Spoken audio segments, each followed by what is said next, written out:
The Constellation Phoenix. Development history. The Phoenix is a variant of the standard Constellation platform developed as Robert Space Industries' first luxury market spacecraft. When the development of the Phoenix variant was first announced in 2935, it seemed to be an unusual direction for Robert Space Industries, a company that had made its name offering affordable spacecraft, quote, to the people, end quote. The Phoenix's origin story is appropriately unusual. The variant project began following the brief success of a Spectrum series called Spacecraft of the Elite. The series premiered in 2932 and showed off top-tier luxury spacecraft owned by the rich and the powerful, which spawned a custom interior design trend for spacecraft. This led to the creation of numerous luxury brands dedicated to enhancing more common spacecraft designs. It also landed at exactly the time Robert Space Industries' Astro Development Team, known as ADT, was studying options for a fourth production variant of the time-tested Constellation. The development team, led by longtime RSI designer Jules Parley, began by taking a stock 2934 model year Constellation Mark III chassis and outfitting it with a new interior supports. The final prototype seems unrecognizable when compared to what would ultimately become the first Phoenix, but this test was focused solely on under-the-deck modifications that would go on to support the eventual overhaul. The major challenge at this point wasn't so much the luxury styling as it was adapting and reworking the ship's design to support a wider variety of changes. Incorporating the hot tub, later made famous by the variant's marketing campaign, required a major revision of the stock plumbing and waste disposal systems. The makeshift prototype was also outfitted with improved shields and privacy systems, in the expectation that a luxury spacecraft would likely need such protections to stand out in its much more specific role. Building partnerships. With a prototype in hand, Robert Space Industries turned to another major challenge: how to redefine their workman-like multi-crew vehicle as a luxury object that would appeal to those who would traditionally choose an origin design. Their solution was as much marketing as design. To make the Phoenix work, the ADT understood that they needed to partner with long-standing luxury brands instead of simply presenting their vision as the ultimate in high-class space travel. To that end, the company brought in a roster of household names known for producing the best of the best. These include designer Emil Quast, best known for his decadent design of Terra's Flowhaus public assembly building, was brought in to design the Phoenix's luxury interior. ADT designers had initially constructed their own concept plan featuring plush leather furniture and extreme soft lighting. Quast threw out the existing designs, refusing to even look beyond the first page of the plan, and instead created the first iteration of the elegant cabin of the Phoenix, which is known for today.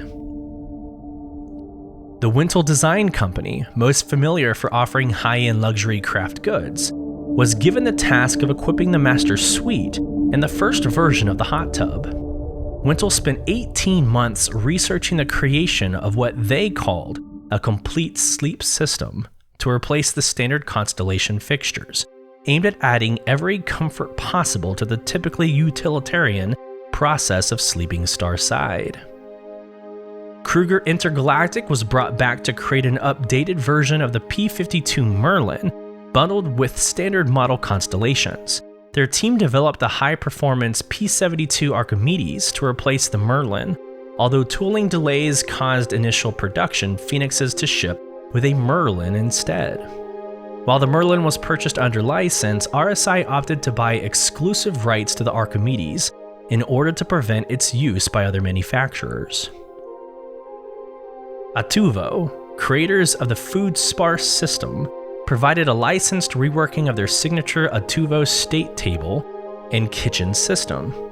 Atuvo's engineers spent months refactoring their existing food technologies to fit into the small area allowed on the Phoenix due to a contractual obligation to make sure the resources available aboard the Phoenix were identical to those found in the finest kitchens. one partnership did not work out as intended. Luxury vehicle builder Crimner Ltd. was charged with developing a replacement for the RSI Ursa rover. Crimner Ltd. declared bankruptcy in the middle of the development process, forcing the team to scramble to find a replacement. RSI's own vehicle team ultimately developed the Lynx rover variant specifically for the Phoenix. To make the first production prototype possible, RSI gathered all the involved licensees, over 100 in total, at their development facility on Earth. Representatives from each company were incorporated into the ADT process for the remainder of the Phoenix's development cycle, allowing them visibility over not just their area of the ship's design, but to provide feedback on everything else being built. The prototype construction stage took roughly 2 years and concluded with space trials for a unique variant of the then current Constellation Mark III. The Mark III Constellation had fewer hull changes for variants than the Mark IV, allowing more custom experimentation during the prototype phase.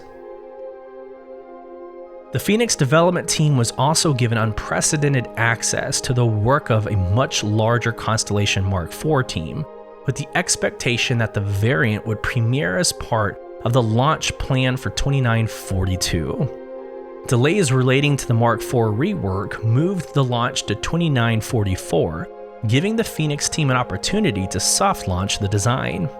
Starting in 2941, Robert Space Industries representatives were allowed to offer interested parties Mark III conversions that introduced the Phoenix concept. The Mark IIIs were upgraded to Phoenix status in the lab at Volati using factory-fresh base constellations. Only a handful of conversions were constructed, with most purchased by RSI's trusted partner corporations for executive operations. Production of the Phoenix variant of the Constellation Mark IV began in earnest in June 2944 alongside a media blitz intended to remind buyers of Robert Space Industries' prestigious history. The company produced advertisements featuring their original model Quantum Drive and sponsored multiple documentaries focusing on humankind's early interstellar expansion. All production model Phoenixes are constructed to base specifications alongside the other model constellations at RSI's Albany plant, and then ferried to a special facility at Luna for the installation of their interiors and other unique features. The first Constellation Phoenix sold went to rockstar Elroy Koss. The ship was commissioned by the then head of RSI Outreach, Thar Obson, and personally delivered to Cass.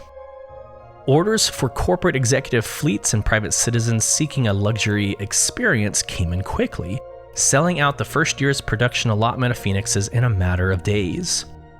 A single Centennial Constellation Phoenix has been constructed in honor of a 2946 production milestone for the entire Constellation range.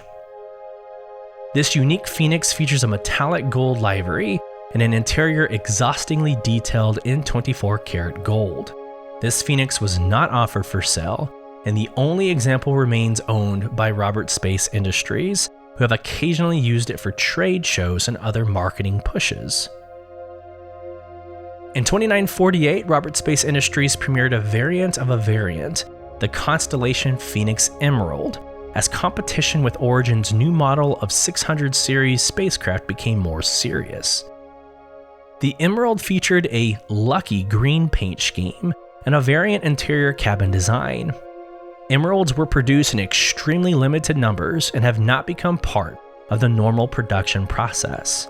Market analysts believe that Robert Space Industries is happy with the positioning of the Phoenix despite increased competition from Origin and others.